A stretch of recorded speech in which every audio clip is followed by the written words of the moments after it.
And tonight, in the future of everything, it's been bound to happen. The moment where we all share this earth with the first trillionaire. And yep, it is exactly who you think it might be, Elon Musk. It's all based on this proposed pay package at Tesla, and it is a far from done deal. But if he meets a series of corporate goals, he could net about $900 billion. And since he's already worth like $400 billion, $1.5 trillion is the result, give or take, I don't know, a couple $100 billion or so. Let's bring in Tim Higgins, a business columnist at the Wall Street Journal and an expert on all things Elon Musk. Tim, I mean, there's kind of a level of irony here because Musk has famously kind of presented himself, at least, as a guy that does not seem motivated by money. Is that the case? And we also heard him say this a few months ago. So let's take a quick listen.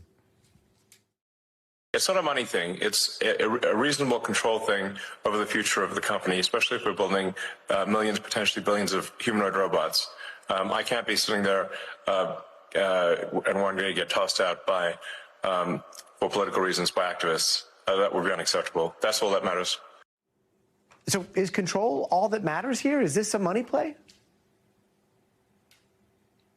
Well, control is a big part of it for him. Clearly, I take him at his word on that.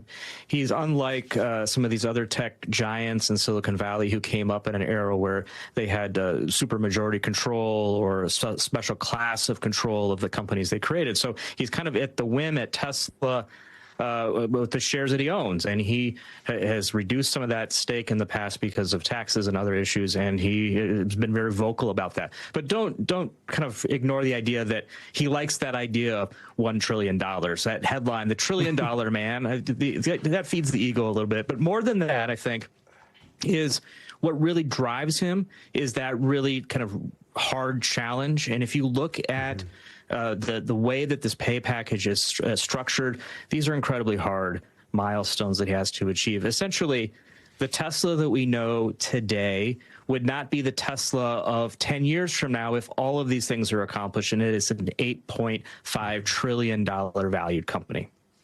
Yeah, how different would that Tesla look like? And I mean, I imagine it's a lot to do with Optimus, that entire vertical stack, and like everything we see as we walk outside would probably be touched in some way or another, right?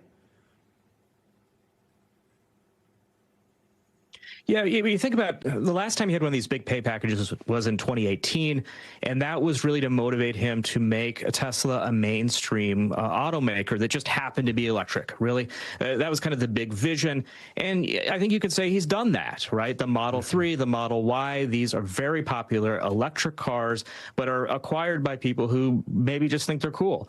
What he's talking about now, the future, if you will, is robotics, whether it's humanoid robots or robot cars, robot taxis. This is where the value he sees for the company to unlock. Yes, they'll still make cars, but if you just look at some of the fine print, just a few years ago, he was always talking about, or he was often talking about the goal of getting Tesla to the point where it was making 20 million cars each year. This would have made it almost twice as large as the biggest car company at the time. Now, in the fine print of his pay package, he's chasing 20 million, but it's not a year. It's since the beginning of the company, and he's already done 8 million. So it kind of shows that the ambitions for making cars for humans to drive is dramatically different.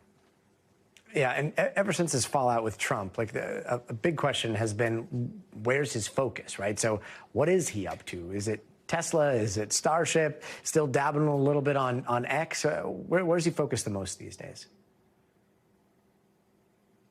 Yeah, well, he's talked about how he wants to focus more on the companies, Tesla, that there's been that kind of attention there. But he can't give up X. That's like a spicy mistress, if you will. I mean, he's there quite a bit with his thoughts, dabbling in social and contentious issues. Yep.